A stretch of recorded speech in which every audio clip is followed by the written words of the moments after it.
on military and diplomatic history here at CSIS. And the purpose of our program is to highlight the work of historians in these two areas, which tend to be overlooked in the academy and don't get the kind of attention that we believe they deserve. So we've tried to bring in historians who are working in these areas to give them a chance to talk about what they're doing and also then to meet other people who are interested in these kinds of histories. Before we get into our program, I have to make a standard administrative announcement, and that is, in the unlikely event of an emergency, I will give you instructions about what to do. We'll either exit the front door or the back door. And with that, I'm going to turn the floor over to Mark Levecki, who's going to be our moderator today.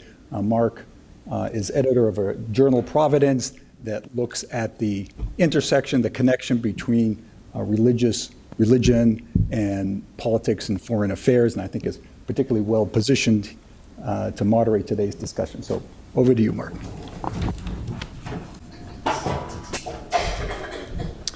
Welcome, everybody. I am going to be so brief that I'm very nearly done. So that's the good news. I am Mark Levecki. I'm the editor of Providence, a journal of Christianity and American foreign policy, published by the IRD, whose president is there in the back, watching me ever so carefully, and the Philos Project, which is an outfit up in New York City that seeks to promote positive engagement in the Middle East. But I am here to introduce Dr. Heather Curtis. She is the associate professor in the Department of Religion and the director of American Studies at Tufts University, where she also holds adjunct appointments in history and the Tisch College of Civic Life. Dr. Curtis received her doctorate in the history of Christianity and American religion from Harvard University in 2005. She is the author of Faith in the Great Physician, Suffering and Divine Healing in American Culture, 1860 to 1900, published by Johns Hopkins University in 2007. She was awarded the Frank S. and Elizabeth D. Brewer Prize from the American Society of Church History for the best first book in the history of Christianity. And her most recent book, Holy Humanitarians, Holy Humanitarians, American Evangelicals in Global Aid, is the subject of today's confab. And it examines the crucial role of popular religious media, the role that it played in the extension of U.S. aid at home and abroad from the late 19th to the early 20th century. Just to give you a sort of a heads up of what you're facing today, Dr. Curtis will speak for 20 to 25 minutes, giving you an introduction to the book if you've not already read it. Afterwards, I will take another 20, 25 minutes to ask some questions of my own that hopefully you delight in just as much as I do. That will be followed by throwing it to you, where we'll have about 40 minutes for whatever's on your mind, hopefully pertaining to the book. Fair enough? All right. Dr. Curtis.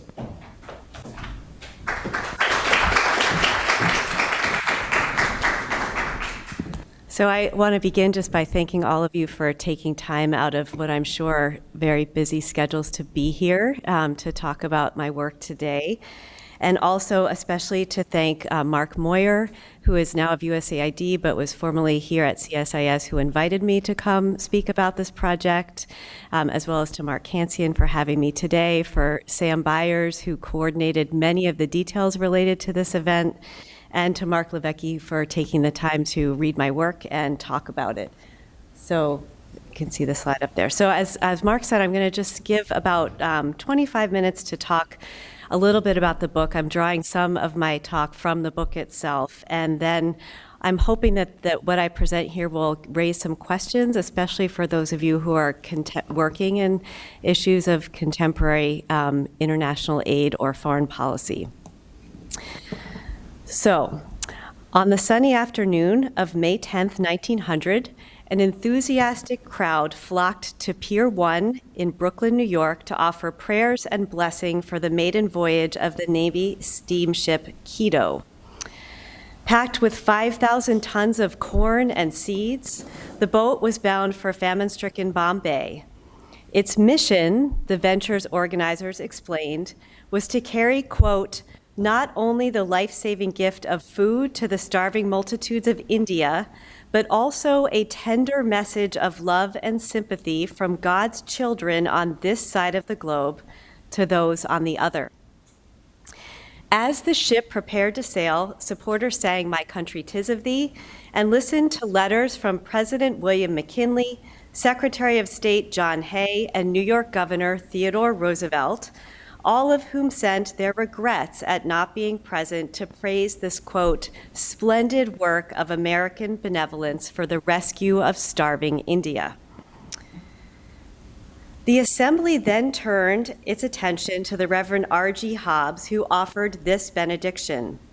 "This ship goes out of the harbor to a far-off land in the name of that God who made of one blood all the nations of the world, in the name of that Christ who died, that all men might be drawn into the bonds of a common brotherhood."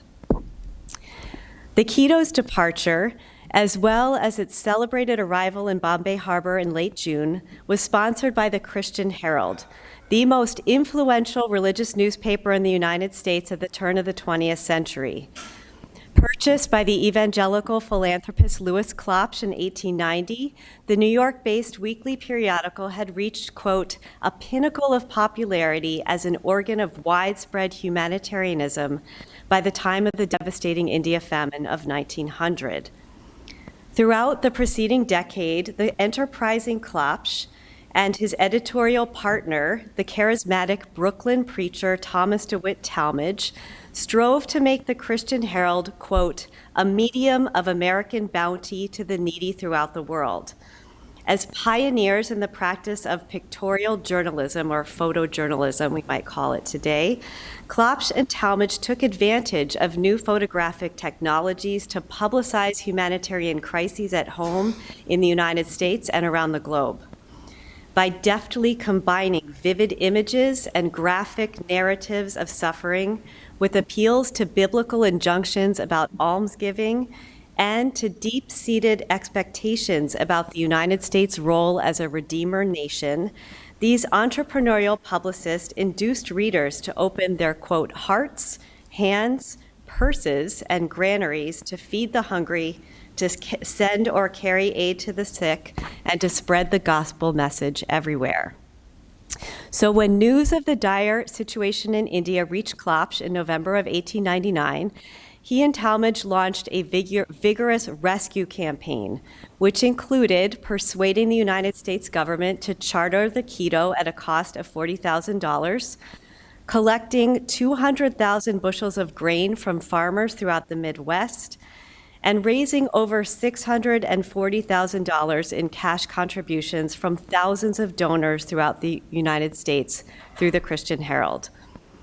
By the time the ship was ready to sail, it contained, quote, "the largest cargo carried by any vessel bound on an errand of mercy. The India famine is the greatest opportunity of the closing century to do good in the Master's name," the editors proclaimed. "We are his almoners." The Christian Herald's remarkable success as a conduit for, quote, "the worldwide charity of the American nation in India and elsewhere," reveals the crucial role evangelicals played in the development of international humanitarianism at a time when the United States was extending its global power through economic expansion, military imperialism, and missionary outreach. During its heyday from the 1890s to 1910s, the Christian Herald engaged ordinary American citizens from across the United States in efforts to assuage all kinds of affliction. From the very first issue, Klopsch and Talmage barraged the newspaper's readers with reports of crises overseas, as well as on American soil. Soon, they moved beyond merely chronicling catastrophes to actively spearheading relief campaigns by collecting contributions and taking a direct role in distributing aid. In the spring of 1892, the Christian Herald publicized its first official campaign to alleviate affliction, a food fund for famished peasants in Russia. Over the next several years, Talmage and Klopsch organized many more efforts to ease sufferings of all sorts. During the winter of 1894, they encouraged readers to help families in New York City made destitute in a recent economic downturn. The following year, they solicited assistance for Armenians displaced by political violence in the Ottoman Empire. From 1897 through the turn of the century and beyond, they engaged in massive fundraising efforts to provide for victims of famine, earthquake, warfare, and flood in Cuba, India, China, Scandinavia, Macedonia, Japan, Italy, and Mexico. At the same time, they offered ongoing support for ministries to the poor and downtrodden throughout the United States through soup kitchens like the Bowery Mission in New York City, fresh air summer programs for children, and schools such as the Maysville Educational Institute in South Carolina, founded by Emma J. Wilson, whose mother had been enslaved on a nearby plantation. By the time Klopsch died in 1910, he was hailed as, quote, one of the historic figures in the annals of civilization, a friend of all humanity whose genius in the organization of benevolences made him a blessing to all mankind. For his work as an almoner of nations in distress, Klopsch was awarded the Kaiser Ehind Medal of the first class by King Edward of England in 1904, and decorated in 1907 by Emperor Meiji of Japan with the Order of the Rising Sun. During his lifetime, the Christian Herald subscribers donated over $3.3 million to domestic and international humanitarian causes, an amount equivalent to approximately $83 million today. Only the American Red Cross, which became a quasi-governmental agency in 1900 and therefore was subsidized by congressional appropriations, came close to keeping pace with the Christian Herald's accomplishments as a relief agency during this period. No other grassroots charitable organization, faith-based or secular, came remotely close. Yet despite these outstanding achievements in the fields of domestic philanthropy and foreign relief, the Christian Herald's accomplishments as an aid agency remain relatively unknown. And I'm pretty confident that most of you have probably never heard of this newspaper before today. I could be wrong. Although several studies mention the newspaper's involvement in international disaster assistance campaigns at the turn of the 20th century, few historians have recognized the Christian Herald as a major force in shaping the humanitarian sentiments and habits of the American public during a period of increasingly globalization and U.S. expansionism. My book seeks to fill this gap. And in telling this forgotten story, Holy Humanitarian shows how an entrepreneurial evangelical publisher and an ambitious, charismatic preacher deployed religious media to foster a tremendously popular movement of faith-based aid that I argue has had an enduring influence on how Americans regard and respond to suffering at home and abroad. I begin by exploring how and why Klopsch and Talmage strove to make the Christian Herald, quote, an instrument for the betterment of humanity. From a 21st century perspective, it may seem strange and surprising that a newspaper could attain such extraordinary success as a humanitarian relief agency. But as scholars such as Benedict Anderson and others have shown, during the late 19th century, newspapers and periodicals served as crucial vehicles for, quote, rapidly growing numbers of people to think about themselves and to relate themselves to others in profoundly new ways. So this may be analogous to the internet for us today, that the newspapers at the time were forming communities of people and enabling people to connect and do new kinds of projects together. So Anderson's concept for this, the concept of an imagined community, offered me a starting point for exploring how Klopsch and Talmage and their colleagues sought to harness the power of the printing press to achieve their goals. Shortly after acquiring the Christian Herald in 1890, they explained that they had two leading purposes in view for their project. First, they aspired to make the Christian Herald the best-known paper in the world by creating a cohesive community of readers bound together by, quote, broad evangelical sentiment. Second, they planned to accomplish many good works through the agency of the Christian Herald with the hope that their publication would become the nation's preeminent channel for extending American charity across the United States and around the globe. Dedicating the Christian Herald to these ambitious and altruistic aims was especially urgent, they argued, given the competition religious periodicals faced from secular newspapers advancing a very different agenda. If ours was the era of fake news, this was the era of sensational or yellow journalism, when publishers such as William Randolph Hearst and Joseph Pulitzer were striving to reach the masses with entertaining, low-cost, visually stimulating newspapers. Ministers like Talmage warned that the contents of these increasingly popular publications degraded the character of what he called Christian America. Because they pandered, quote, to the taste of bad men and worse women, Talmage warned, unscrupulous editors were undermining the nation's moral integrity. Rather than allowing salacious tabloids to monopolize the marketplace of ideas, he argued, religious publishers ought to consecrate the printing press to, quote, high and holy objects. Within this context, the Christian Herald would serve as a vehicle for promoting the Lord's cause, not only by steering public opinion in the right direction, but also by motivating a community of constituents to participate in, quote, great political and social and moral enterprises, such as breaking off 1,000,000 chains, standing for liberty against all oppression, and fostering an all-embracing sympathy for suffering people around the world.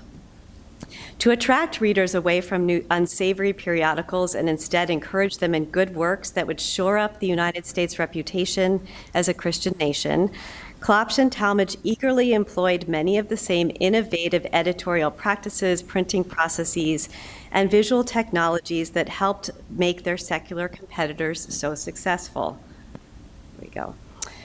Soon after acquiring the Christian Herald, the partners declared that their paper would be full of, quote, compressed news, vivacious anecdotes, and vivid pictures that would appeal to a wide audience.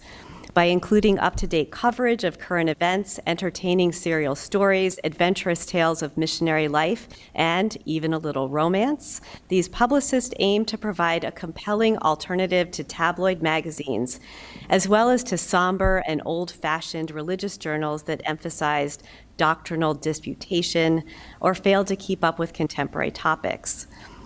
And although some of their observers worried that these editorial methods hewed too closely to the controversial tactics promoted by Hearst and Pulitzer, Klopsch and Talmage argued that spectacle and drama were legitimate means of advancing an evangelical agenda. Amidst the intensifying competition provoked by sensational journalism, they insisted that gripping headlines, stirring stories, and attention-grabbing images were indispensable techniques for publicizing distressing situations and exposing, quote, wrongs that ought to be righted, both in and beyond the United States. And adopting this aggressive editorial strategy paid off. During the first decade of Klopsch's leadership, the Christian Herald circulation increased exponentially, from about 30,000 subscribers in 1890 to almost 250,000 by the turn of the 20th century, which was nearly double the amount of its closest competitor among religious periodicals, and on par or well in excess of comparable general audience weekly publications such as Leslie's Illustrated or Harper's. The Christian Herald's readers, as they hoped, came from all across the United States as well as from other nations, and included members of large historic churches such as Methodists, Congregationalists, Baptists, Presbyterians, Episcopalians, as well as participants in non-denominational organizations like the American Sunday School Union, the Salvation Army, and the YMCA. The newspaper's international scope and expansive reach among a wide range of American Protestants made the publication unique among religious periodicals during the late 19th century and well into the 20th, when its circulation reached a peak of nearly 500,000 subscribers.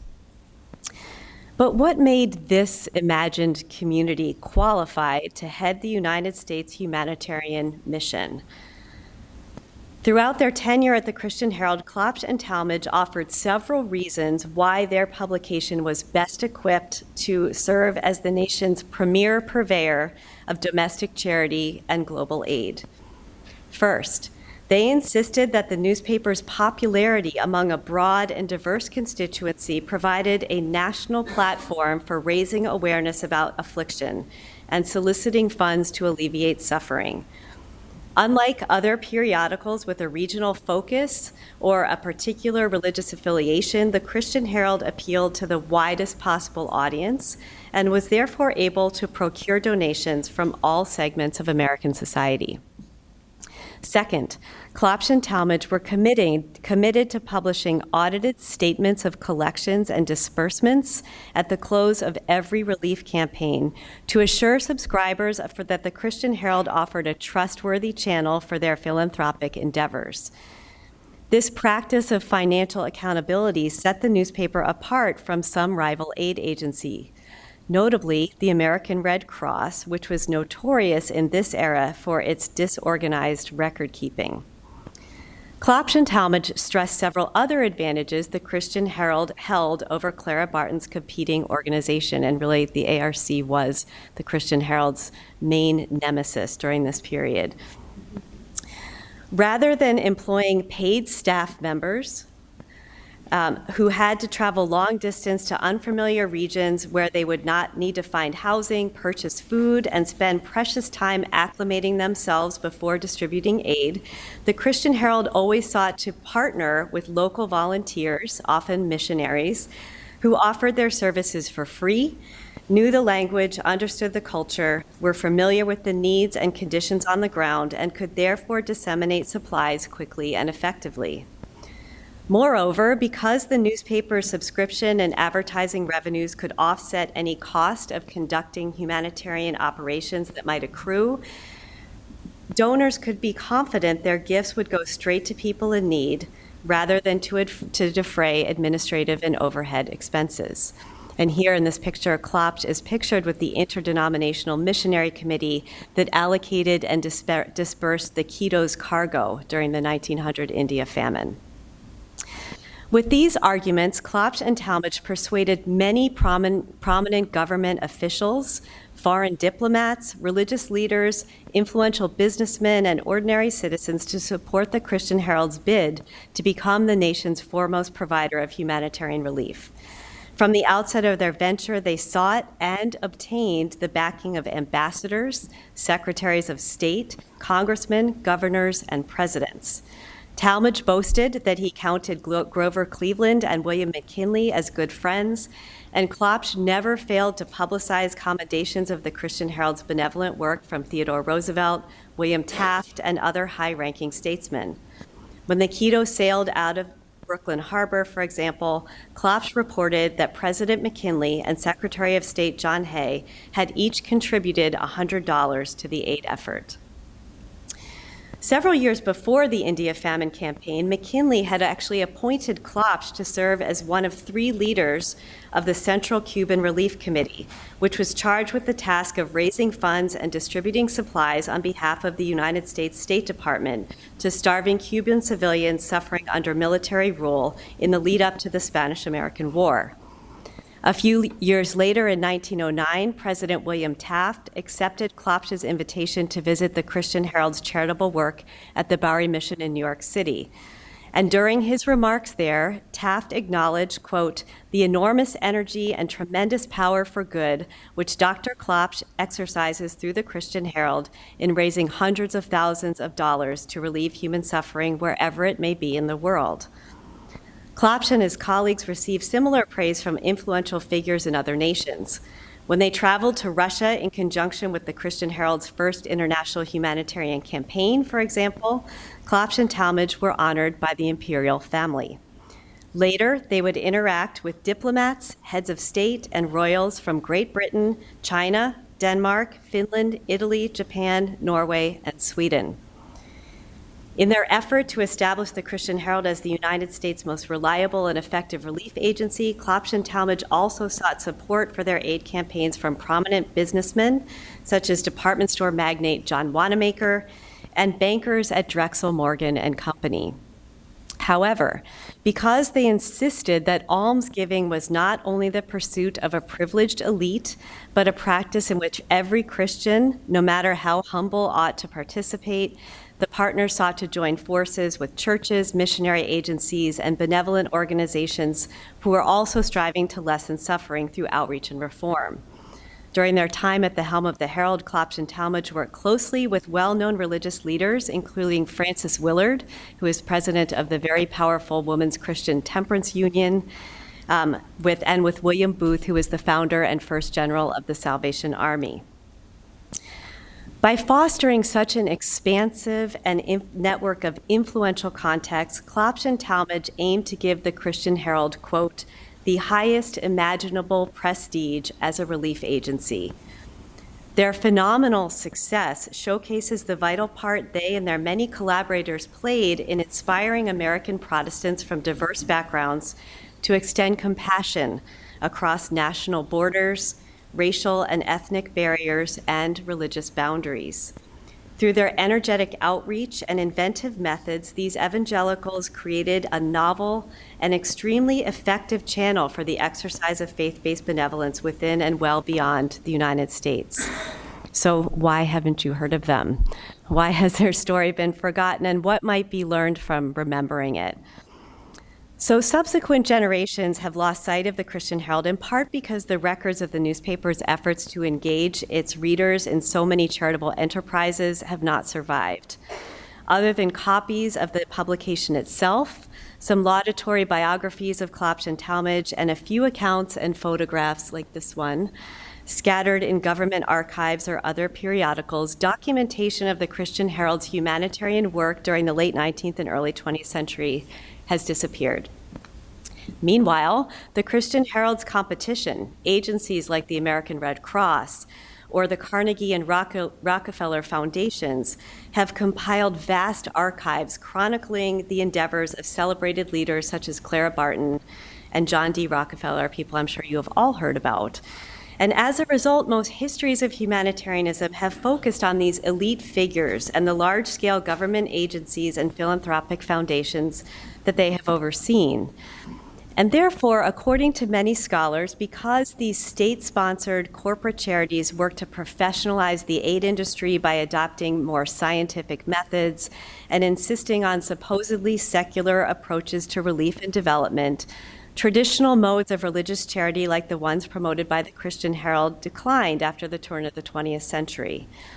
In this telling, alleviating suffering became the province of government agencies, wealthy donors, and trained social workers rather than the responsibility of local religious communities, benevolent organizations, or Christian missionaries.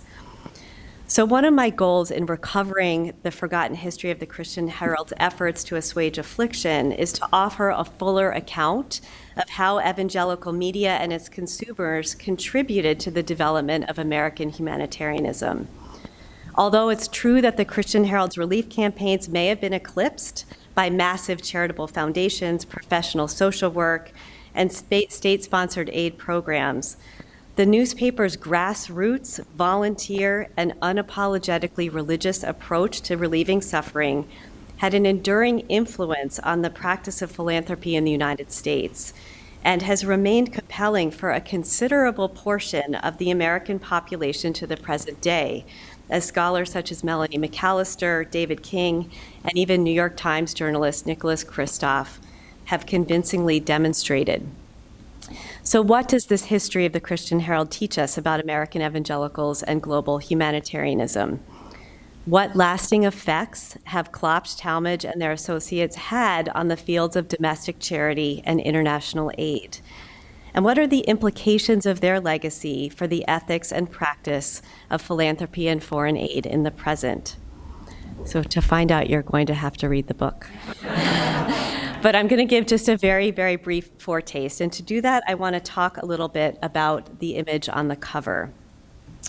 This illustration, entitled America, the Almoner of the World, appeared on the front page of the Christian Herald in June of 1901, just as Klopsch and Talmage were celebrating the sensational success of their India famine relief campaign.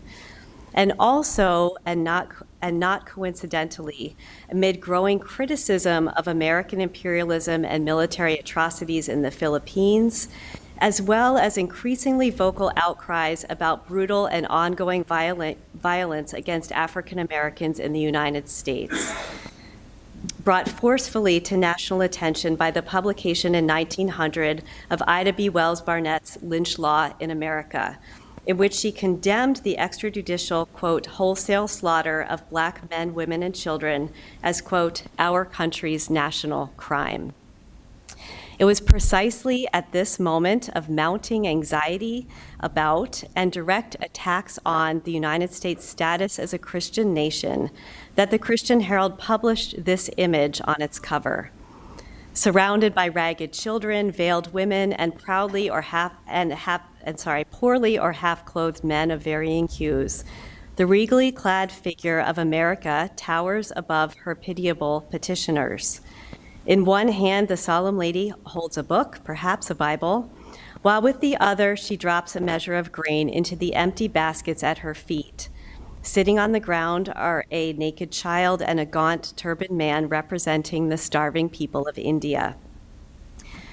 Throughout the 1890s and beyond, the pages of the Christian Herald were replete with stories and images like America, the almoner of the world, that depicted the United States as a noble, magnanimous savior who alone possessed the power and resources to aid suffering people around the globe.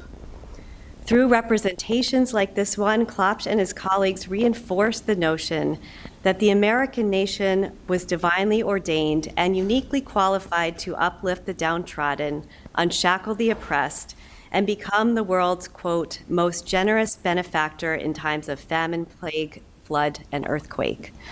Unlike other empires, these evangelical publicists proclaimed, the United States would exercise its authority on the global stage through the extension of Christian charity, a practice that it could encompass disaster relief, missionary outreach, and social reform, but also economic expansion and military intervention. Fostering this faith in American exceptionalism proved a very effective strategy for engaging evangelicals in the work of domestic philanthropy and international humanitarianism during Klopsch's lifetime and for many decades after his death. Indeed, over the course of the 20th and 21st centuries, assumptions about the United States' responsibility to assist the needy and protect the persecuted have continued to influence the development of American social policy, foreign affairs, and the remarkable growth of the nonprofit sector. Representing the United States as the rescuer of sufferers in distress has resulted in an outpouring of financial donations from ordinary citizens in times of crisis, the creation of a plethora of state-sponsored and non-governmental organizations to address the challenges of poverty, hunger, or homelessness, and numerous crusades to liberate the oppressed and succor the afflicted across the nation and around the globe. By 2011, just over 100 years after Klopsch's passing, his dream that the United States would be recognized as the most generous nation in the world had come true. Since that year, the World Giving Index has consistently reported that Americans have the highest rate of charitable contributions as a percentage of gross domestic product. Through their monetary gifts and active participation in humanitarian relief efforts, Americans from Klopsch's era to our own time have saved millions of disaster victims from starvation, disease, and death, assisted hundreds of thousands of war orphans and refugees, and provided medical care and education in the world's poorest communities. These benevolent enterprises have offered people of all faiths and of no faith opportunities to live out their moral and ethical convictions about the duty to help suffering strangers, whether these tenets come from the Bible, the Torah, the Quran, or other philosophical frameworks. And while these statistics highlight the impressive accomplishments of American humanitarians in aiding the afflicted, they also, I think, risk masking the dangers of charitable activity, especially as it has become linked with American exceptionalism. So by telling the story of the Christian Herald's media campaign to make Christian America the almoner of the world, my book endeavors to shed some light on the shadow side of the compassion industry. And my hope is that highlighting the hazards involved in envisioning the United States as a nation specially commissioned by God to rescue the world's subjugated and needy people can open a conversation about the ongoing challenges of striving to relieve suffering at home and abroad. As contemporary debates about welfare and immigration policies, best practices in poverty relief, the ethics of international aid, and the enduring entanglement of humanitarian intervention with neoliberalism, global capitalism, and American imperialism attest, alleviating affliction remains a complex and contentious process. By examining how Klopsch, Talmage, and their co-workers grappled with queries about who, when, how, and why to help suffering people, Holy Humanitarians brings into focus the theological principles and religious antipathies, nationalist ambitions and capitalist aspirations, racial prejudices and gender biases, class discriminations and cultural presumptions that have shaped and limited the meanings and methods of American charity from the late 19th century to our own day. Making visible the factors that influence the Christian Herald's decisions about the nature and practice of compassion invites us, I hope, to consider the often unexamined assumptions, agendas, and inequalities of power that motivate and yet also distort our own efforts to extend justice and mercy around the globe. Thank you.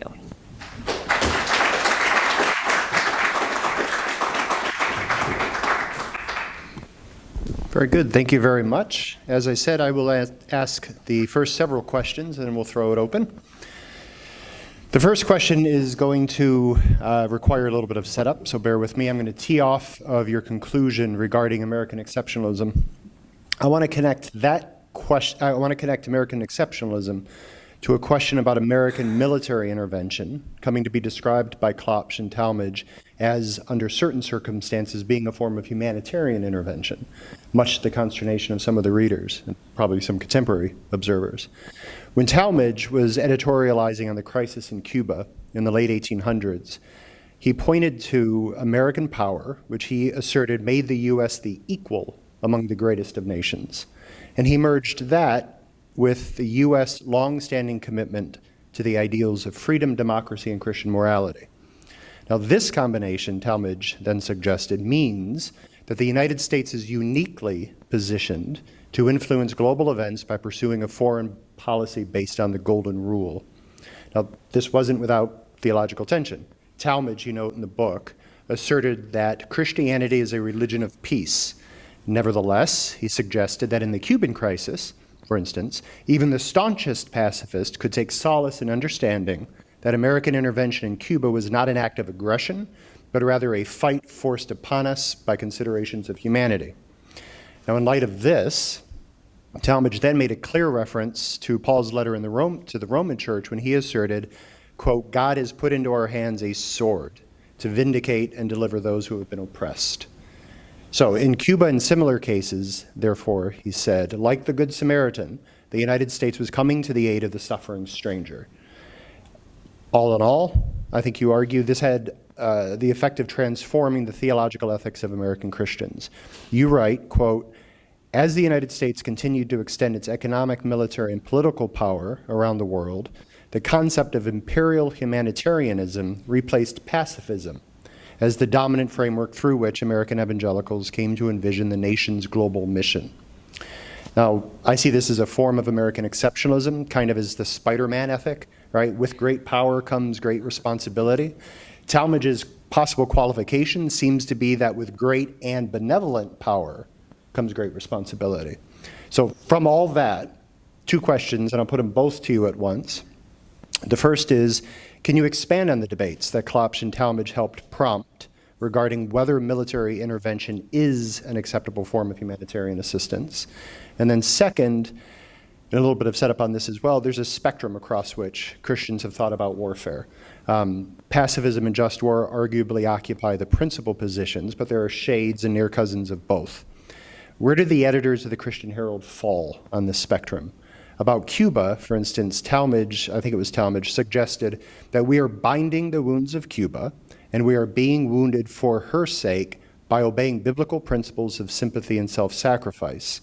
Therefore, the United States was filling a divine mandate to extend the reign of Christ through holy warfare. Now, that's pretty strong. That is neither pacifism, clearly, nor is it just war. is holy warfare something like holy war? And so how would a reader who accepted the Christian Herald's editorial position think about the relationship between Christian faith and war? All right. Those are great and complicated questions. So one of the things that's fascinating about the Christian Herald is that it does allow us to get a glimpse of what readers actually thought. So they published the response letters to the editor all the time, and many of them were really critical. So one thing that I really enjoyed is being able to watch the debate unfold within. So right away, up until the United States declared war against Spain, the Christian Herald was really staunchly pacifist. And I think we need to see this in historical context as well. Part of this was because Talmage himself had been a chaplain in the Civil War. And in the late 1890s, there are still a lot of discussion about healing the nation, reunifying the United States, dealing with the aftermath of the Civil War and the incredible violence that had been a part of that. So the policy of peace was a really strong message from the Christian Herald throughout most of the time that I studied it.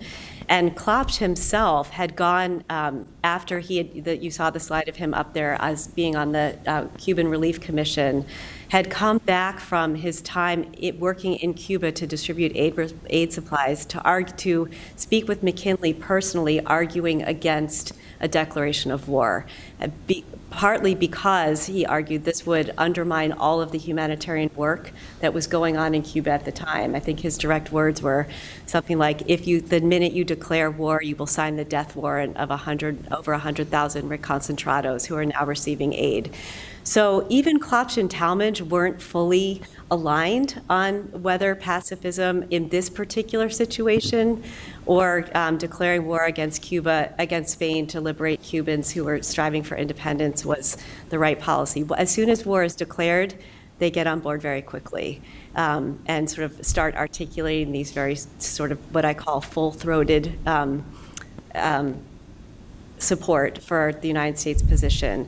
But right away, readers start writing in with opposite biblical quotes, right? Yeah. How can we, how is it that Christianity is a religion of peace? How do we justify declaring war with Christ's command not to kill? How is that possible? And then by the time, although I think within relationship to Cuba, it's a little bit of an easier sell for readers. There's still always pacifist readers who are writing in saying, no matter what, war is wrong. But by the time we get to the Philippines and the fact that the United States ends the Spanish-American War with all of Spain's former colonies in its possession and trying to decide what to do, then the waters get really muddy. So the debates you were asking about what are the range of possibilities for the United States' role in the world, how does humanitarianism play into how to decide what to do about the Philippines and Cuba and Puerto Rico and Guam, get very messy. And the Christian Herald itself, there are arguments on both sides. That sort of one argument is the United States needs to retain possession of these former Spanish colonies because they're not ready for self-government. So the most humanitarian thing to do would be to provide training in self-government and democracy, to provide the expansion of economic markets into these regions and promote trade, to provide education and schools, and particularly to provide true religion, by which they meant Christianity, Protestant Christianity, because of course the Philippines and most Spanish colonies were already staunchly Catholic, not fully, but so that would be the most Christ-like thing to do. On the other side, you have evangelicals, one of whom some of you may have heard of, Charles Sheldon, who wrote a book called In His Steps, What Would Jesus Do? So if you ever see T-shirts or bracelets or slogans, the sign, what would Jesus do? Charles Sheldon was the initiator of that slogan back in 1896, a very close associate of the Christian Herald, and a very fierce critic of American action in the Philippines. And his argument was, in this historical situation, he wasn't a critic of Cuba, but he was a critic of the Philippine invasion and ongoing war, because he saw this as that humanitarianism was being used as a cloak for American militarism and economic expansionism. He called it was greed, and this was. So I think those two incidents give us a sense, and it's interesting to me that the Christian Herald, in the midst of its own indecision about the Philippines, allows us to see a range of possibilities. Right. So does that answer some? No, that's of your- great. No, that's yeah. very helpful. Thank you. You're welcome. The second question, you discussed, so that this touches on yet another tension that comes to the surface.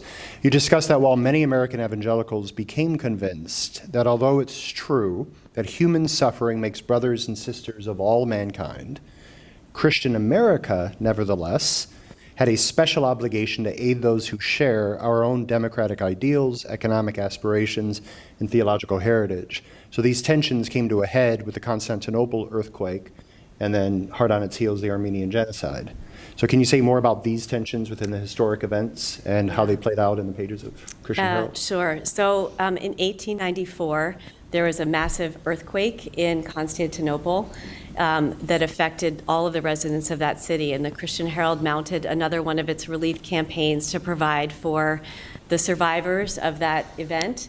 And they explicitly argued that the survivors should receive aid regardless of nationality, ethnicity, or race or religion.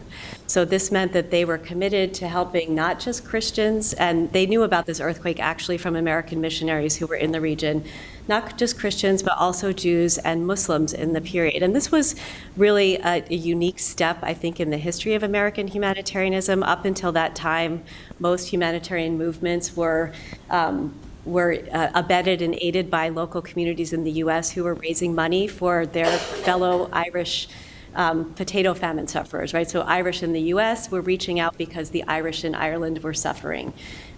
Jewish communities in the U.S. during the Russian pogroms raised money to try to help their Jewish communities who were being persecuted in Russia. So this is one of the first times that you see the idea that charity is supposed to be cosmopolitan, meaning not tied to race, religion, ethnicity, nationality.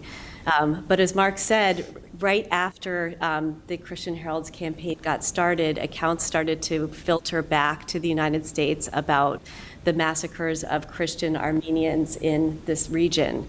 And it was actually not Klopsch and Talmage who sort of shifted their policy quickly kind of away from this cosmopolitan effort. It was the readers who were writing in, we hear reports that Turkish Muslims are slaughtering Christian Armenians. How can you advocate for helping them? And so there was some time where Klopsch and Talmage responded saying part of the importance of helping them is trying to create solidarity across religious and national lines.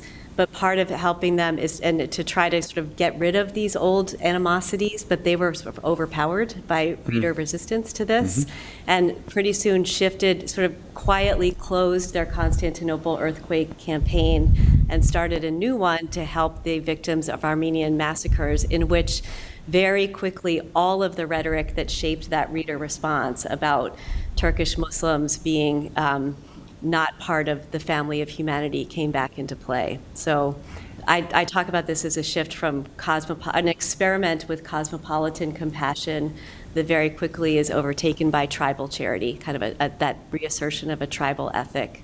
And yeah. I'm so glad we've gotten past all that today. That's wonderful, right? Does it sound familiar? Yet another tension. This question of whether to preference one's own faith community or the theological stranger, let's say, is also maybe paralleled in conflicts between American interests and humanitarian international concerns. There's often a tension, even sometimes a contradiction, cast between compassion and security. In this modern day, this is perhaps best seen in disagreements regarding how to handle the refugee crisis. If we promote our own security, we do so by diminishing our compassion, and vice versa. The zero-sum game is believed sometimes to be at play. The question I'm moving to is, when does concern for alleviating the suffering of our international neighbors take a back seat to national interest and a sovereign's primary responsibility to one's own, and maybe even vice versa? Now, about the intervention on behalf of the Armenians, Talmage maintained, quote, that humanitarianism took precedence over worries about hemispheric security and obligated the United States to take action. Now, some would see that as astonishingly naive. Others will find it a basic assertion of Christian charity or Christian responsibility. How did the Christian Herald readers navigate these issues?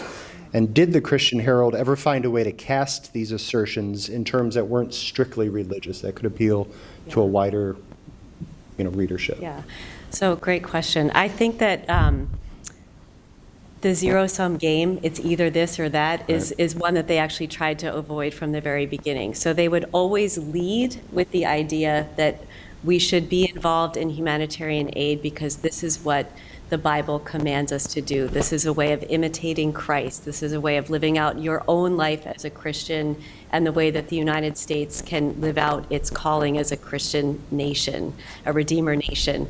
So that was always first. But right alongside that was, it's not unrelated to what I was saying before. Through humanitarianism, we can break down old animosities, right? This can be a tool of diplomacy, right? This is a way we can also, I think, in this image, that the way I concluded my talk in this image speaks to this as well. This is a way of promoting the United States' reputation on the international stage. The United States is behind other nations. This was one of the main arguments that was actually made in Constantinople. Other nations are giving, and we're not. So we look bad on the international stage. So there's all of these kind of international diplomacy reasons why humanitarianism was important. Then you got into practical reasons. So again, in Constantinople or Armenia, if we don't, there's the possibility that diseases like cholera could spread from the Ottoman Empire up into Europe, and this could have a negative impact. So just very sort of practical things, sort of self-interested concerns. So it's in the self-interest of American foreign policy to be involved in humanitarian aid. And then there's, I think in places like the Philippines, it's the idea that this is, or Russia, one of the main arguments for that first Russian famine was if the United States undertakes a campaign, we will showcase our role as the breadbasket of the world, right? Russia, which had been the breadbasket of the world, or Europe, was not able to feed its own people.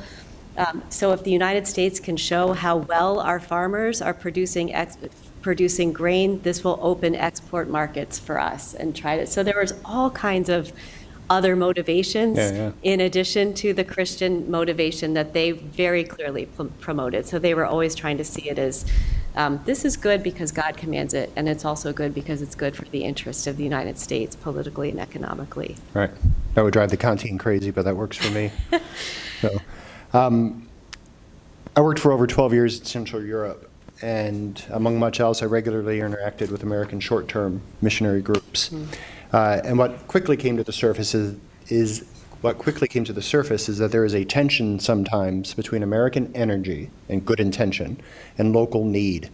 That for all the good that American energy does, sometimes has the negative and unintended often has negative and unintended results. At worst, the American effort leaves the locals sometimes feeling abused, strangely taken advantage of, or even marginalized, despite all the great goods that have been done. At best, it sometimes leads to crippling inefficiencies.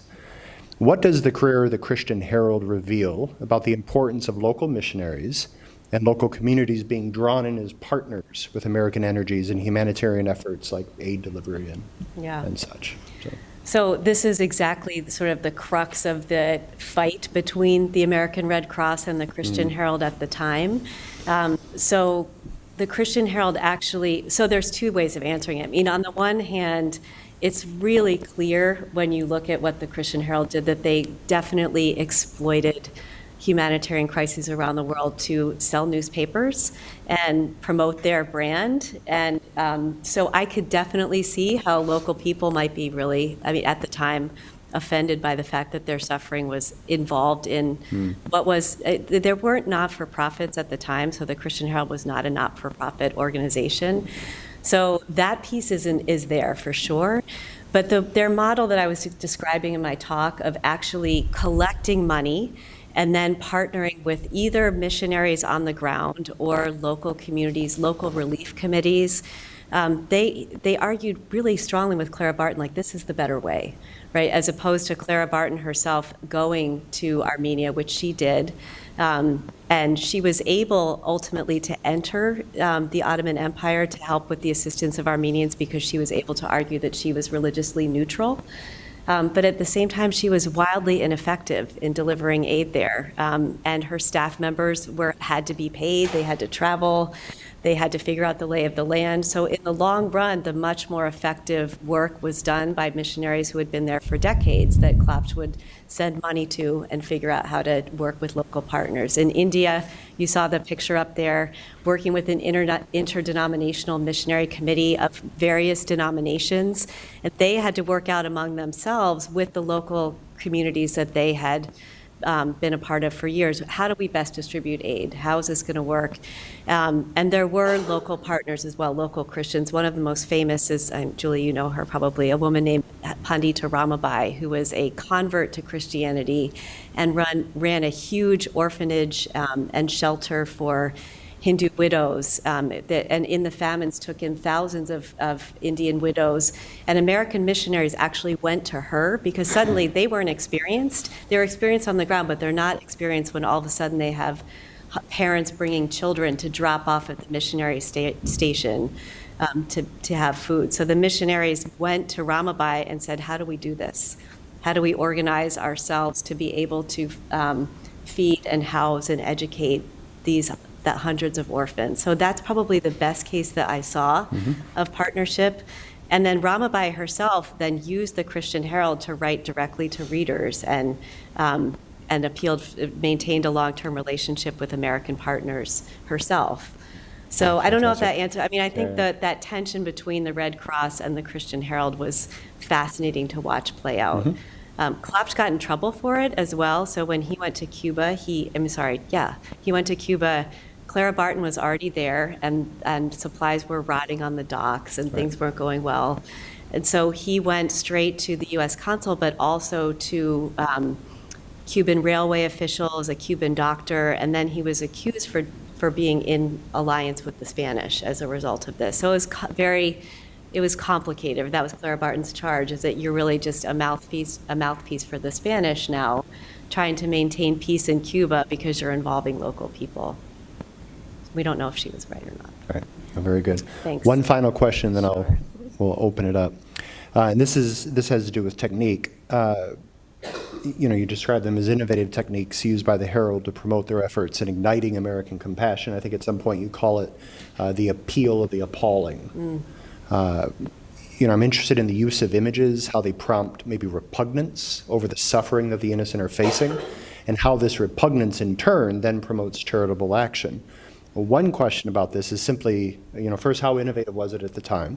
The use of images is now commonplace today. It promotes everything from famine relief to pro-life advocacy to the welfare of mistreated animals, right? Mm-hmm. You throw in some sappy music and some soft voices and people are writing checks. At the same time, however, innovative and effective such techniques were, you raise concerns at some point about whether these images catalyze actions that emerge out of empathy or whether they catalyze actions that emerge out of pity. First, what's the difference between empathy and pity? Why is the difference important? And then how do you judge the Herald's use of images? Yeah, great questions again. So let me start with the fact that I argue in an article, it's not in this book, but that the Christian Herald really was a pioneer in the practice of what I call pictorial humanitarianism.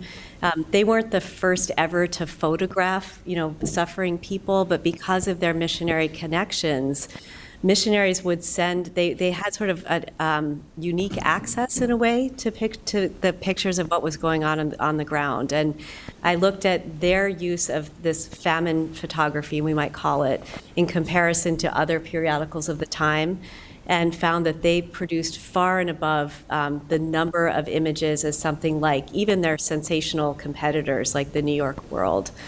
So they really were at the forefront of this kind of technological change, or what I call humanitarian iconography and iconography of suffering. But they were quite aware, as were the missionaries who were sending these pictures, of the effect that the pictures were having. I mean, on the one hand, they were incredibly effective, as you alluded to, at provoking a response. So I'm thinking about the image of the Syrian toddler who washed up on the shores of Turkey a couple of years ago that went global, and all of a sudden there's research done on how quickly that provoked a response and a heightened awareness and concern about the Syrian refugee crisis. So they work, right? At the same time, missionaries themselves lamented what they called the need for famine photography. Why do we need these kind of pictures? Why don't people care just because it's the right thing to do? And their concern was they were on the ground in places like India trying to create empathetic relationships, which mean, I think, being able to put yourself in someone else's shoes, being able to create communities of equality, or in their terms, Christian fellowship, that involved relationships with people that weren't hierarchical. Pity, on the other hand, sort of, I mean, if you look, it's not up here now, but the image over there, this is a piteous image, right? Someone has resources and someone else is helpless, in need of being saved, dependent, and it sort of, they reinforce the hierarchical relationships of who has and who doesn't. So there might be sympathy, you feel sorry for someone, but you can't imagine yourself actually in their shoes. So missionaries would say things like, we really don't want to send these photographs because they will reinforce the idea of civilizational hierarchies, of difference, of distance between us and them. So alongside of these images, they would also send in pictures of their local Christian communities building churches, or local converts to Christianity engaging, like the kind of images Pandita Ramabai sent. She actually never sent a famine photograph never. But she would send images of the girls in her orphanage digging wells, teaching other children how to read. So images that I'm arguing in this other piece reinforce the agency of the people that they're engaged in, and not sort of preserving this hierarchy of the haves and the have-nots, or the saviors and those that need to be rescued. So, yeah, it's a remarkable tension, right? Because in the immediate moment, there are the haves and the have-nots. We have grain, you don't. You need it. We can give it. At the same time, you don't want this to become, some sort of welfare state, right? And it's interesting because when I saw the image, and I don't think you're wrong, but when I first saw this image, I interpreted it as I thought she was, it's Columbia, right? She's representing America, so I'm thinking, well, Statue of Liberty. And what I took to be, the hand dispensing grain, I thought that was sort of a prompt to, instead of, the Statue of Liberty holding a torch, you come to us. Here it's the outstretched hand dispensing grain, we come to you. Depending on how you come to the image, you're gonna take a different takeaway. So your takeaway is, sure, they're pitiable people sitting around, for sure. And the one guy looks strangely like Luke Skywalker there in the back, but that's also just something I bring to the image. And may the fourth be with you, I suppose, today, right? That's funny. So it's totally appropriate. Yeah. Forgive that awful segue, or don't. But questions?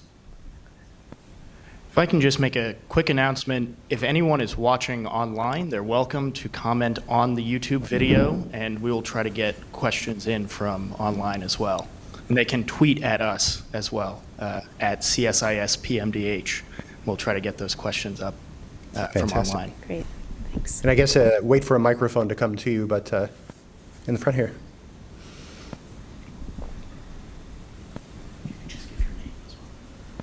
Jason Miller from Catholic University of America.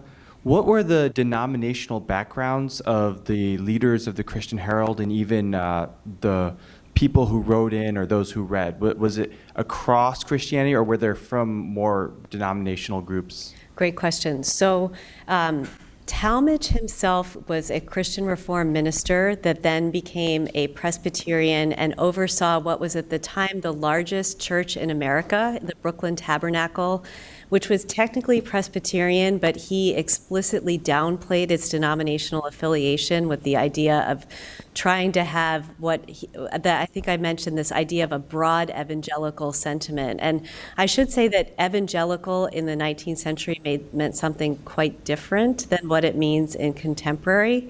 sort of particularly political discussions. It was a term that encompassed really most Protestants who saw themselves engaged in a kind of uniform effort to cooperate around issues of social reform or humanitarian action. So they were both, Talmage and Klops, really explicit about saying we don't want to be a denominational paper.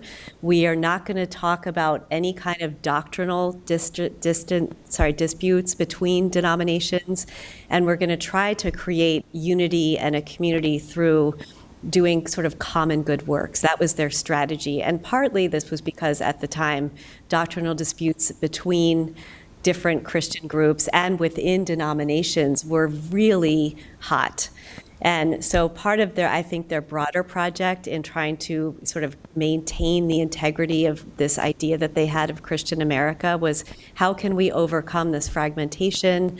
How can we overcome the loss of cultural authority that evangelicals and Protestants were having in the time?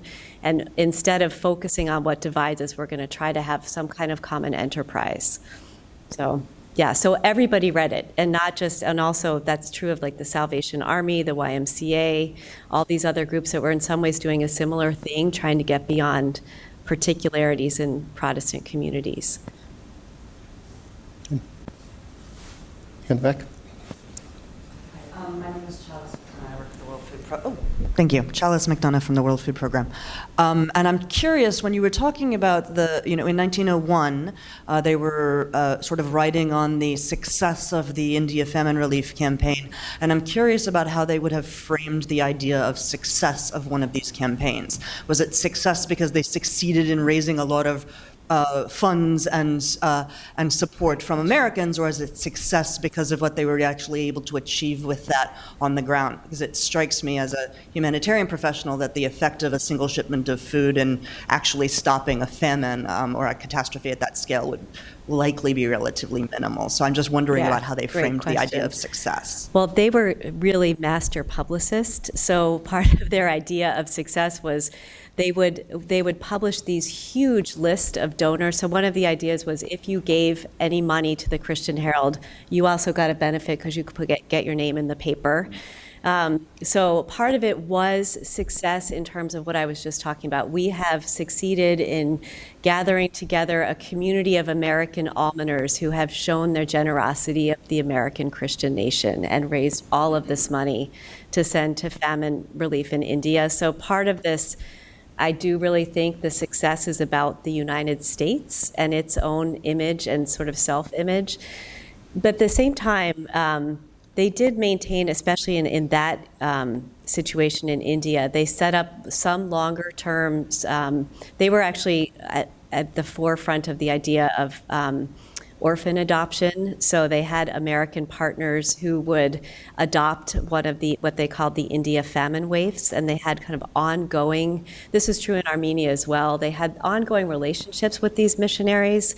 So they would have a big celebration like this image, right? Like, we have succeeded there. If you see the little sacks underneath her arm of America there, say Christian Herald Famine Relief Fund. So there was a sense like we have stopped disaster. There was never any kind of modesty about what they had achieved. But at the same time, they did have ongoing relationships with missionaries who were having to take care of these famine children for decades, and then provide solutions for the children who grew up in these missionary compounds and were ostracized from their societies in many cases because the society wasn't Christian. So there was sort of an ongoing needing to continue to provide support, and those things are there as well. Yeah. Mm-hmm. You're welcome.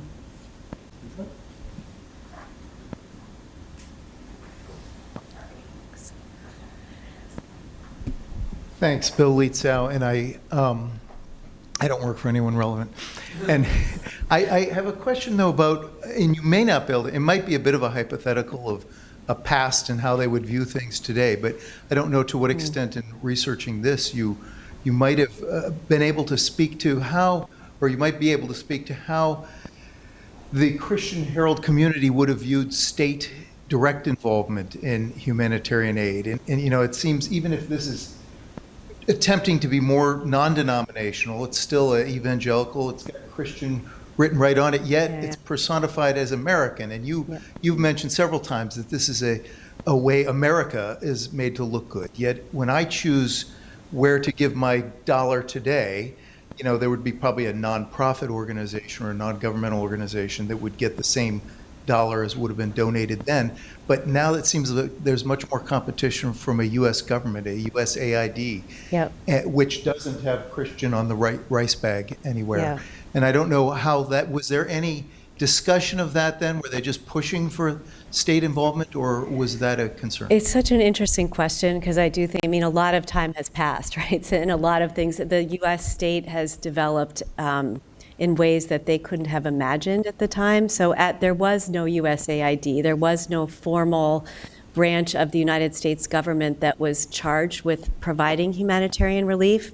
There was no social welfare system. This is, pre-New Deal. There was no social security. So I think that I'm not sure if this is what you're asking, but some of the concern that religious communities might have about the state today, or some of the concern that the state might have about religious communities today, that those things weren't equivalent to what we have just because the apparatus was so different. But they were very willing to partner. They were constantly writing to the State Department to ask for the State Department's support for their efforts. So the very first slide of the Navy ship Quito, they got the Navy to commission a ship to say, we have all this grain we're going to send to India.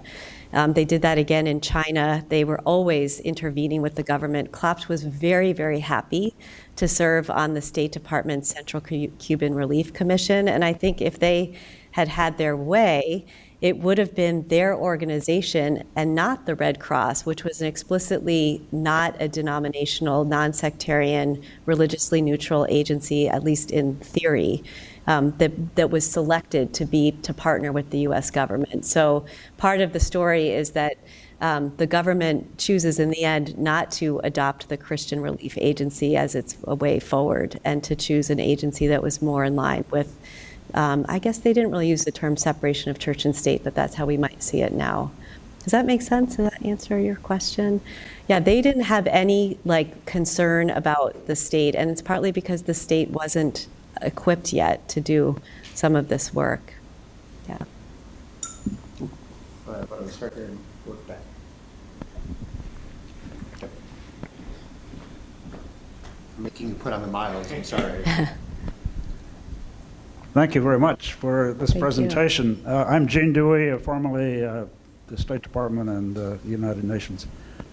And I've spent most of my life in this kind of work, and I was not aware of the Christian Herald's work, so this is a Good. revelation to me. Good.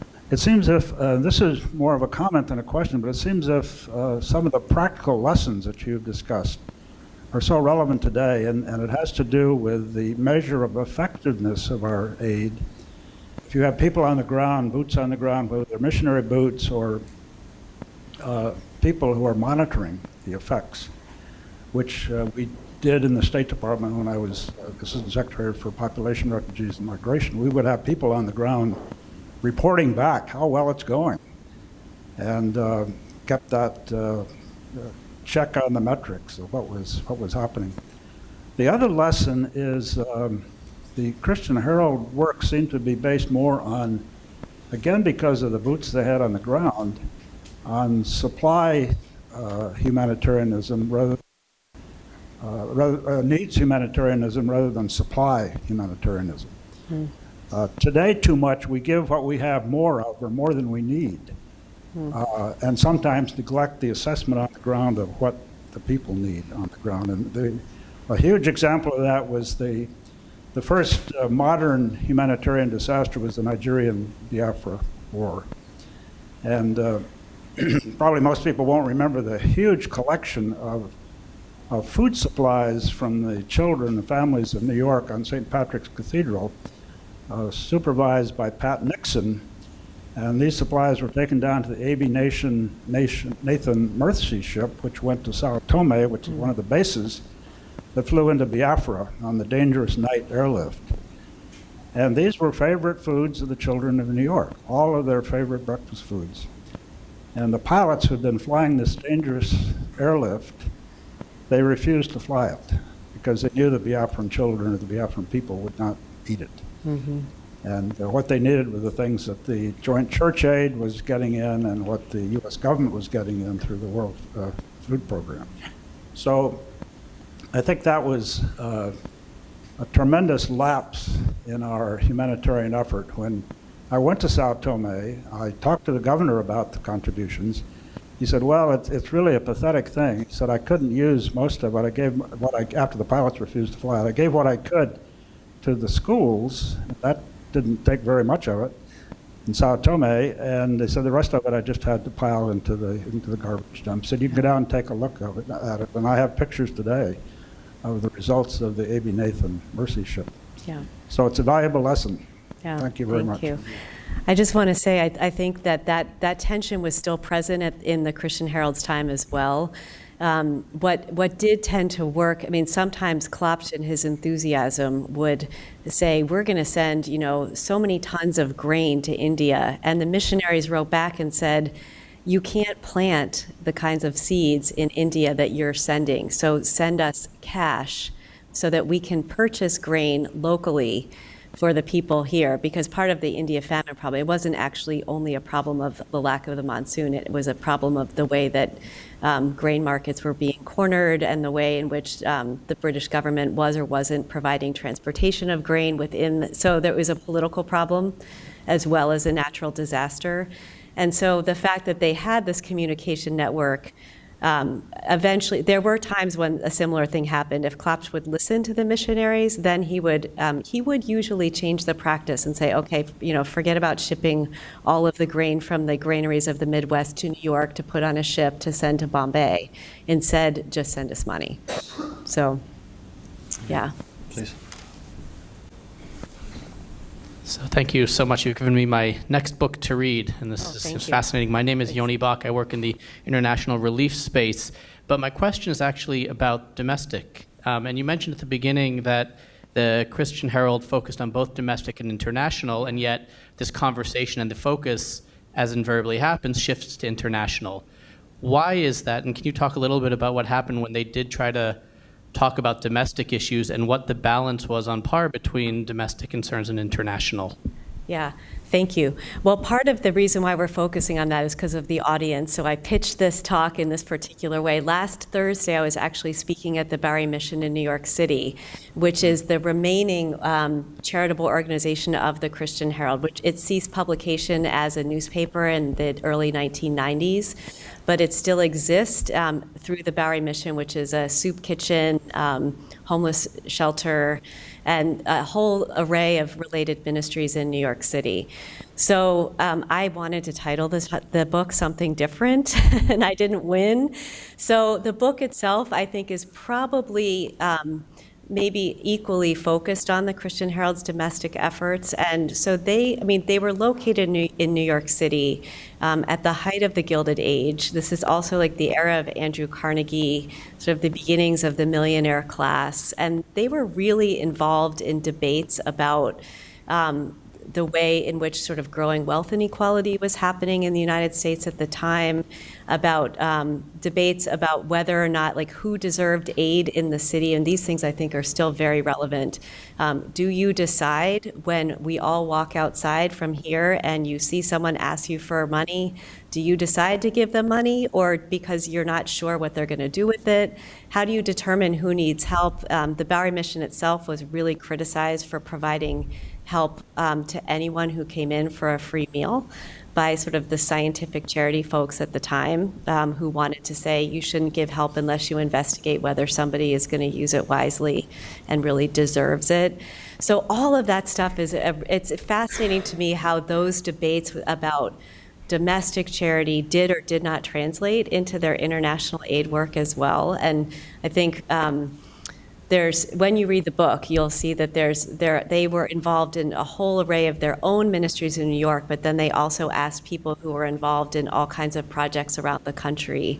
I mentioned the school in South Carolina, which was founded by an African-American woman to provide for, this is also, of course, as I mentioned, the era of Jim Crow. So African Americans throughout the South post-Civil War were not receiving educational services, health services, and so they publicized ministries like that as well. So I think it's in there, and I think why we're talking about international aid is probably because we're in the CSIS, but I'm happy to talk more about the domestic side later, yeah.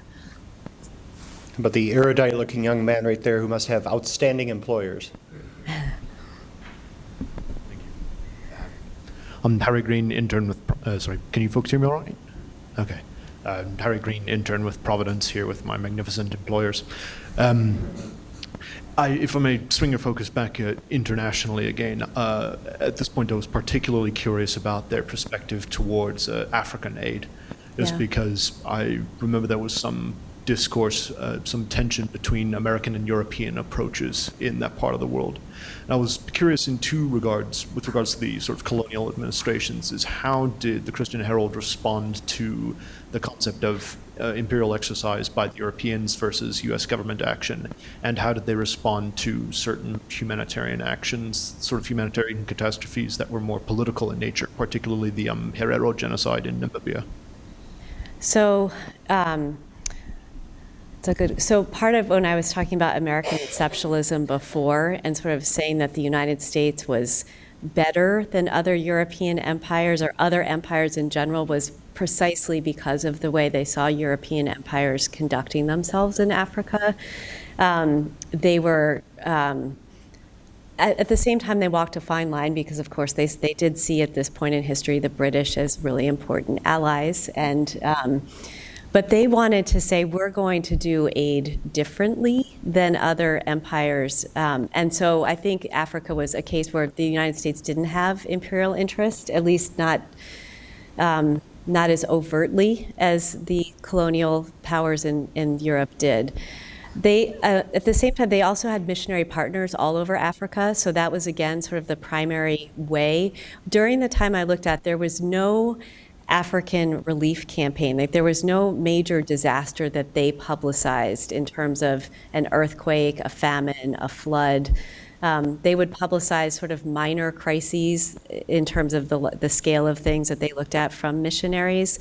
And they did speak, I'm not aware, they didn't mention the crisis that you brought up. The one crisis that they do talk about, although surprisingly less than I would have thought of, was the Belgian Congo, atrocities in the Belgian Congo. They mention these later at the turn of the 20th century, but not really when the news first breaks, when the African American missionaries who were there start reporting back about what's going on in King Leopold's state.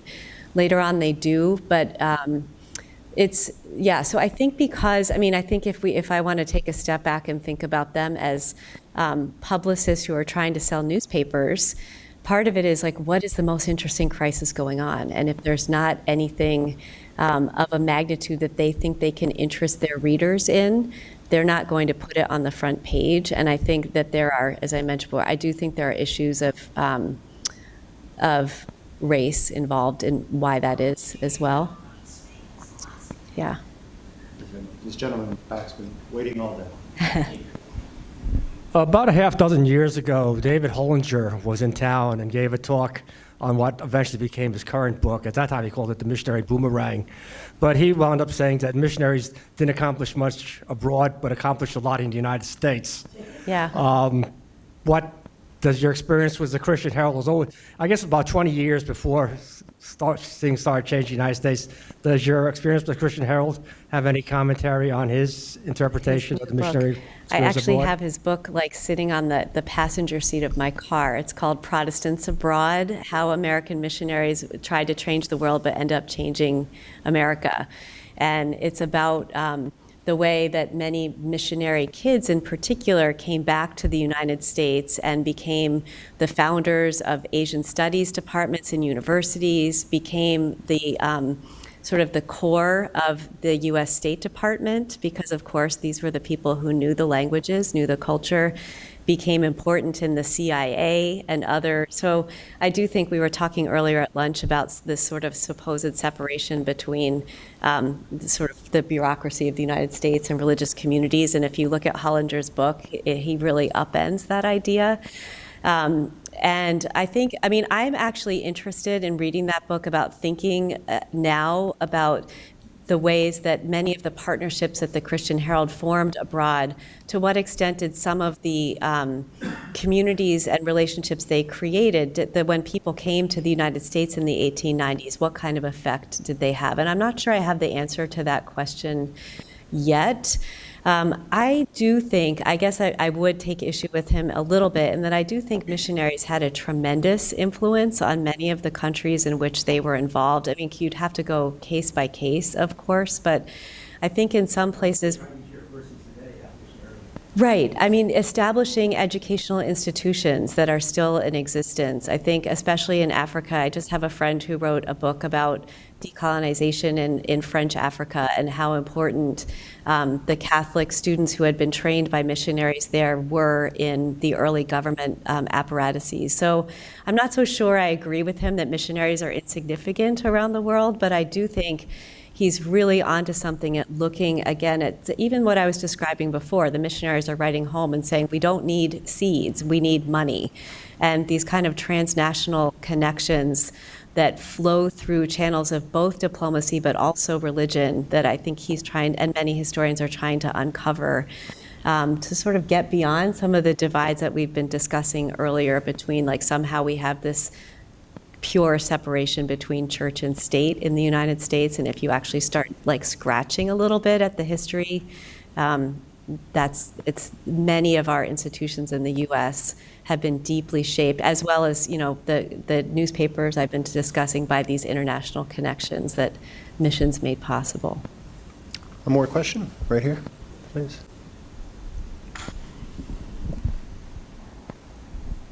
Bobby Pestronk. Would you identify any specific legacy of this organization today, or is it simply an example of a perpetual humanitarian impulse that exists among people and organizations that have an inclination to be more generous than might otherwise be the case? So I think there are a lot of legacies of this organization, and I think, I mean, it would be interesting if you read the book. You can, some people may or may not agree with me, but I think, I mean, one of the concrete one is that it still exists, right, as the Bowery Mission, which is one of the best-known charities in New York City. So just that's a very specific example. But I also think, as I was discussing before, the iconography that they put into place. So one thing that's fascinating is that as Klopsch dies in 1910, and in that following decade, especially leading up to and during World War I, the Red Cross, which up to that point had just published kind of a pretty text-heavy annual or quarterly report, and had started to incorporate images, actually hired before Klopsch died, hired him to try to transform their organization and their marketing strategies. And in the book, I have an image from the Red Cross Bulletin from 1909 that looks awfully similar to this one. So I do think that they really did make an impact on how Americans thought about themselves in relationship to suffering people around the world, that I do think has continued to shape I mean, I've mentioned before that the photograph of the toddler, I don't think that, I'm not saying that they're solely responsible for famine photography, but I think that kind of way of thinking about suffering people and the response to it is part of their legacy. I could go on. I mean, I think the only other thing I'll say is part of why we don't know of them, as I said before, is that it is true that we now have USAID. We now have the Red Cross sort of being a quasi-governmental agency. We had in 1910, the same month that Klopsch died, the Rockefeller Foundation filed its charter to become a philanthropic organization. And so we had very quickly the eclipse of this kind of more grassroots, religiously oriented, sort of everybody send $1 into the Christian Herald, by these massive foundations that they just couldn't keep pace. But that doesn't mean that that kind of charitable impulse went away. And that's why I think there's this idea that somehow religious charity died and it became state-sponsored and it became the province of wealthy elites. And in fact, I think the history tells a different story. And I think looking at the role that religious groups have continued to play throughout American history is important for getting a sense. I think I just heard today how many faith-based organizations are involved in international aid today. That didn't come from nowhere.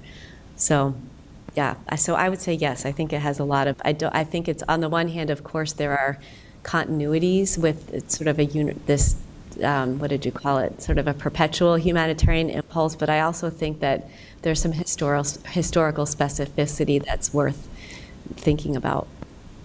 Very good. Thanks. It is 3 o'clock. Thank you for your time, and thank you. Appreciate it.